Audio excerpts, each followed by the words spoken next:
Thank you to SAGES for this opportunity to present our work. Crural closure, not fundoplication, results in a significant decrease in lower esophageal sphincter distensibility.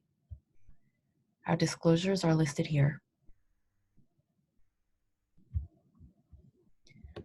Gastroesophageal reflux disease affects up to 30% of the Western adult population and is an enormous economic burden on the healthcare system.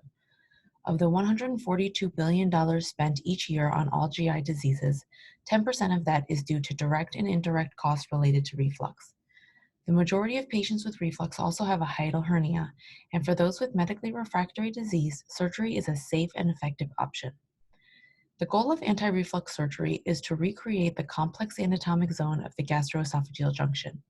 Several studies have shown that patients with reflux and hiatal hernia have a higher GE junction distensibility that can be corrected with hiatal hernia repair and fundoplication. During surgery, the lower esophageal sphincter is repositioned back into the abdomen. Cruroplasty reapproximates the crural diaphragm, and fundoplication lengthens and reinforces the LES. Both the crural diaphragm and LES contribute to competency of the gastroesophageal junction, which minimizes reflux. However, it has long been debated whether it's an actual cruroplasty or fundoplication part of the operation that results in the success of anti-reflux surgery. Looking at the Poisson relationship, we see that flow is directly proportional to the radius of the LES to the fourth power, the change in pressure, the viscosity of fluid, and the length of the LES. The pressure gradient is the difference between abdominal and thoracic pressure. During surgery, the radius of the lower esophageal sphincter is decreased by crural closure, and the length of the lower esophageal sphincter is increased by fundoplication. This would suggest that decreasing the radius of the lower esophageal sphincter is the most important part of a successful anti-reflux operation. The endoluminal functional lumen imaging probe is a balloon-based catheter that uses impedance planimetry to objectively evaluate the geometry of any sphincter in the GI tract that can tell us what the diameter and distensibility are of any sphincter. The catheter is placed transorally, and once positioned across the sphincter of interest, the balloon can be filled with various volumes of a specially formulated saline solution. By leveraging the properties of Ohm's law, the device produces a visual representation of the sphincter and reports the diameter, cross-sectional area, intraballoon pressure, and distensibility index of any sphincter. The distensibility index is calculated by dividing cross-sectional area by intrabag pressure. Our objectives were to compare the change in distensibility after crural closure versus fundoplication to see which step of the operation had the largest impact on distensibility.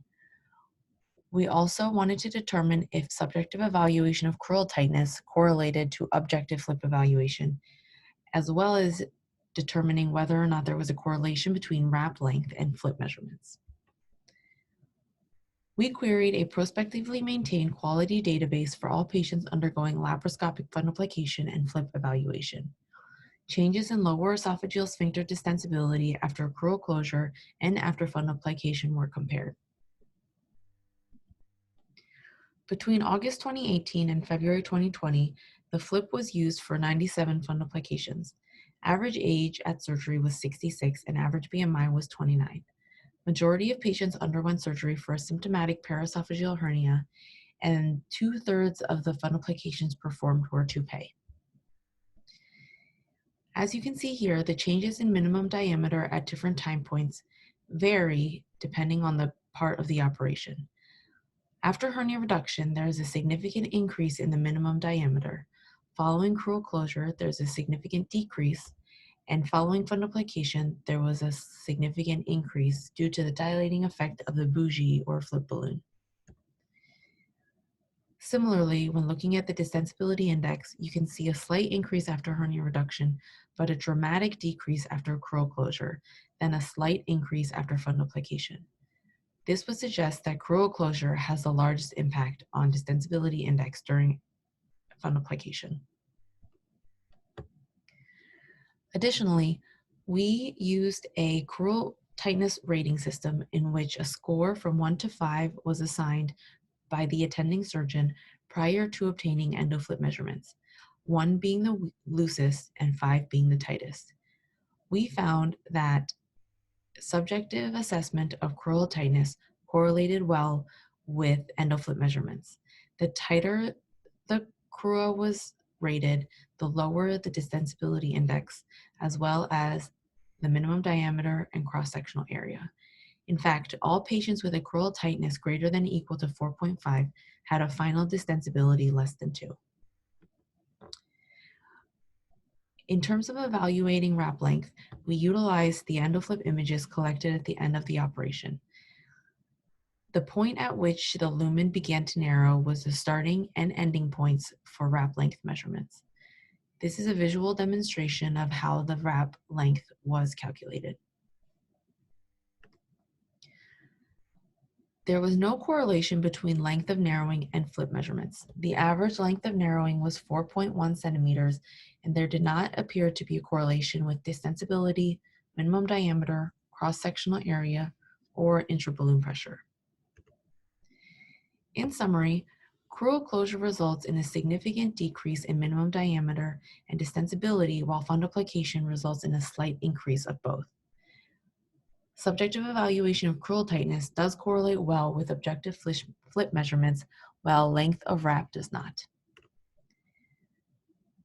These findings suggest that cruroplasty results in a significant decrease of gastroesophageal junction diameter and distensibility, and may be more important than fundoplication in restoring GE junction competency in preventing the flow of reflux contents through the lower esophageal sphincter. Thank you for this opportunity.